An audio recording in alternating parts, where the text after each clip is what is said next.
Hello crafters, welcome to Create at Home with Off Creations. I am going to transform this glitter deer, which I got from Poundland. You probably won't find them now, but you know, you may be lucky. As you can see, this one's got the glitter coming off and that kind of stuff, so I really wasn't bothered about that. I got this fat quarter from Poundland and it's in the red and white check, the gingham kind of style.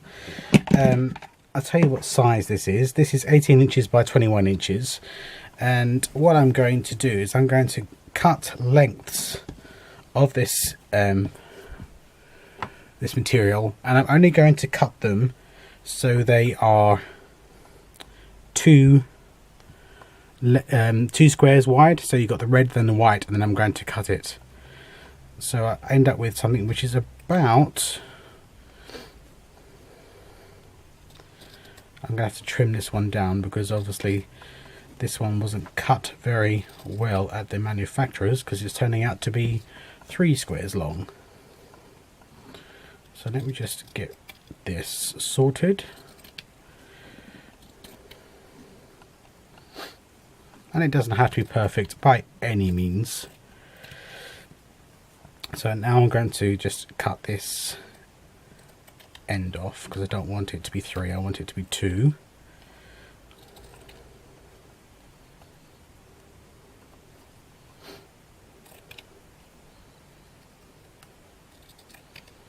And I'm just using my Tim Holt shears because I like the length of the cuts that I get. Okay, so they end up being that sort of width, and that is roughly 13 millimeters or half an inch.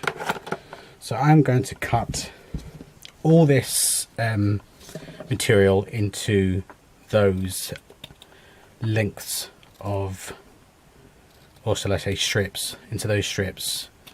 So I'm going to crack on with that and then I will come back. One other thing you will need is some wet glue. You can use hot glue if you wish, but I think the hot glue just ends up giving bulk in areas where I don't want bulk. I'll go through that and what I mean when we get to the next stage. So I'm just going to cut this fat quarter into these strips and I will be right back. What I'm going to do, I think, is I'm going to leave about, probably just do half and then see how we get with that, because I don't want to cut it all and then I end up not using it, because then I can't put it together. But if I need more, at least I can cut more off. Right, so I have tons left over. I'm not going to cut it all up, like I said, because I really don't want to, you know, waste it. And what we're going to do is we are going to cover this reindeer or this deer form in this material. Now I am going to use wet glue because, as I said, the hot glue, because it's thick, it does end up giving it bulk, and in some places you're going to lose the shape of the deer. So I'm going to use wet glue and I'm going to use Kalal. Your hands will get sticky and my Kalal is clogged. Bear with me crafters, I'm just going to unclog my Kalal. Now I'm not a fan of wet glue, but I just think this really helps. In my opinion, this helps with getting the curves and that type of thing within the deer. Because look, I mean, here I've got the hoofs of the reindeer, and I've been able to use the Kalal to wrap the material around, but wrap it so it still has the shape. So I'm going to wrap this, and you will have to, you know, cut the material so it's, you know, smaller in places, and it does take some time, but the outcome is definitely worth it. I done a prototype of this and I absolutely loved the end result. You may even have one of these reindeer glitter forms in your Christmas decoration stash. If you're fed up with it or you want to do something else with it, this is a really good alternative, because not everyone wants the glitter.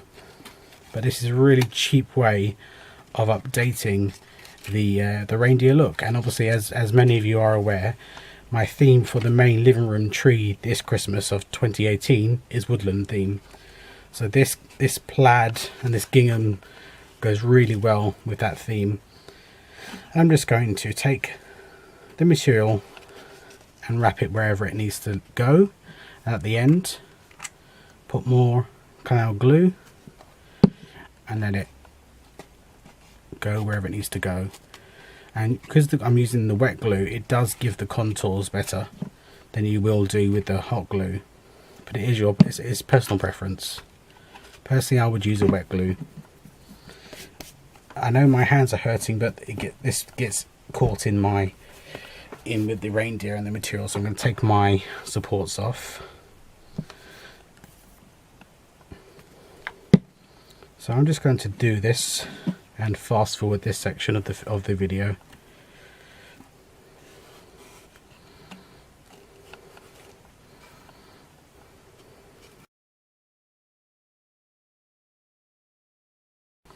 So you are going to get covered in glitter and you are going to get covered in glue, and you don't have to use fat quarters if you've got an old t-shirt, if you've got an old shirt, an old pillowcase.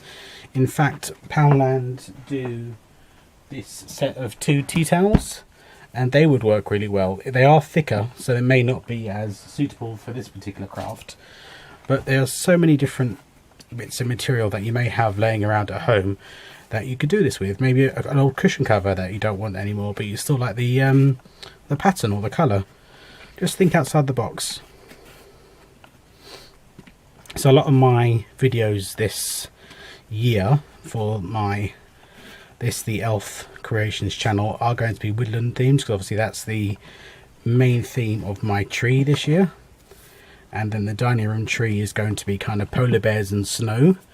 So I'm going to snip this material here because I don't need any more, and I can use that in another place. Okay, let's start the other front leg. It's actually quite therapeutic.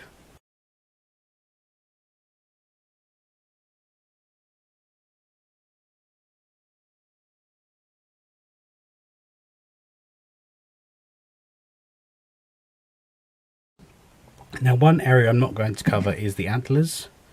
I'm not covering the antlers, so I will go around the deer's neck.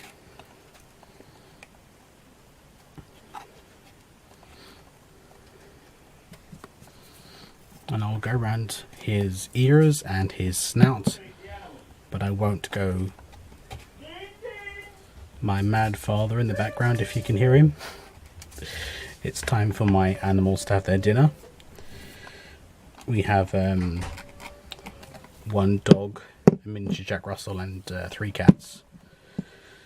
So it's obviously their dinner time. So as you can see, I've just gone round the ear and I'm going back around. It does take, you know, just let the material go where it needs to go. But it's, I mean, this I don't think this is going to be everyone's cup of tea, but I just think it, when you see the final result, and we're not going to stop here either, there is definitely, there's more to this. Well, once you finish it, you think we're just going to cover it in material? No, there's a lot more to come, and I think you're going to really like the end results. And I think it fits in with the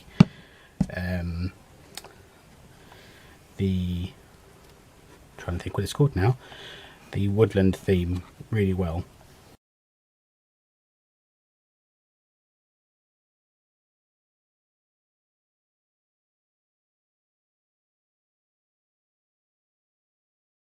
It does take a bit of moulding around the back end of the deer, but it's not overly complicated at all. And there comes a time where you just need to let the material to dry, because there's just too much on here and the glue is just too wet, and I'm at that stage now, so I need to let this dry, and then I will come back to it and finish it off, and then I will bring the fully covered, because as you can see, you get really sticky, the form gets really sticky, and you need to let it dry, and you need to let it rest. So I'm going to do that. I'm going to let this rest now, because all I'm doing is it's getting stuck to my fingers now, and I will come back and we will continue on. Okie dokie crafters, this is now covered, as you can see.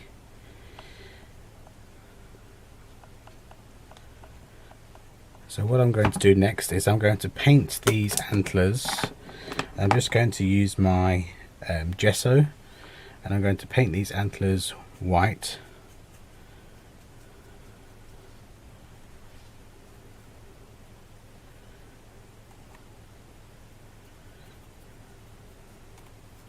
You could definitely leave them in the red glitter if you wanted to, but for me, I think I prefer them white. Again, it's all about personal preference.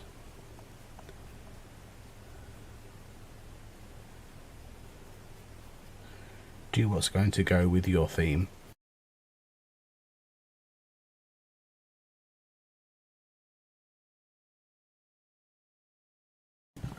Okay crafters, so I've painted the antlers, so that's all nice and done now. Now what we're going to do is, using one of the candle spikes that I sold in my store. Now this is just a green plastic candle spike which I've painted white. Now I don't want it to be perfectly covered. I'm not worried about the inside because you're not going to see it once you've got a candle in it. But we're going to make a hole in the back of the deer. So please take care when doing this part, because you need to use a sharp pair of scissors and it can be quite dangerous. So please take care. This can be quite difficult, but please just take care, take your time, don't rush, and just make a cross section. And my antler paint is still wet.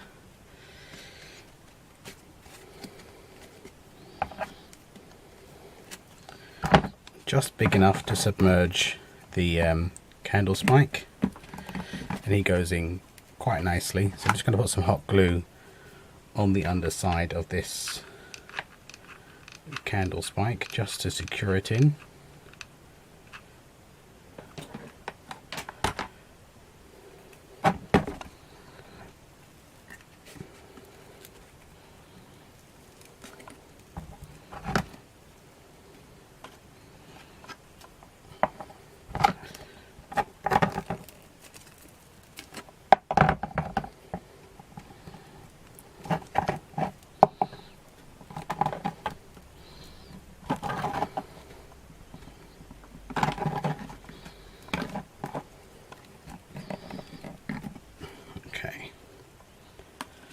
Just going to making sure that it's not, you know, too far over one side.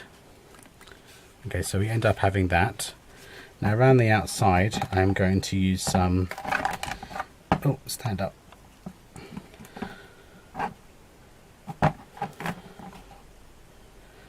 Right, I'm going to use some picks that I've just dissected.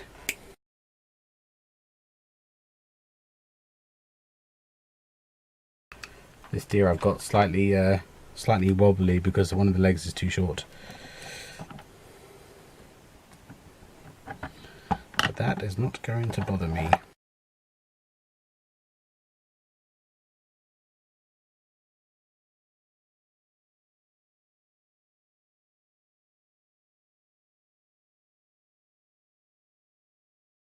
And then going back to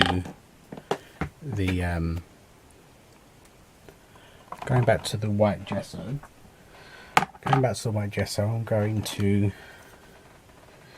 just put some white paint just to give the impression that it's been snowed on, without using a snow text or anything like that, because not everybody has those things. But you know, you can make it look like it's snowed just with a bit of white paint. dab that on willy-nilly, as I like to say. And then using a bit of this wire garland, I'm going to put that around the candle spike, just to cover the base there, just to give it a bit of uniformity. And that, my crafty friends, is how I have transformed a standing glitter deer into a candle stand.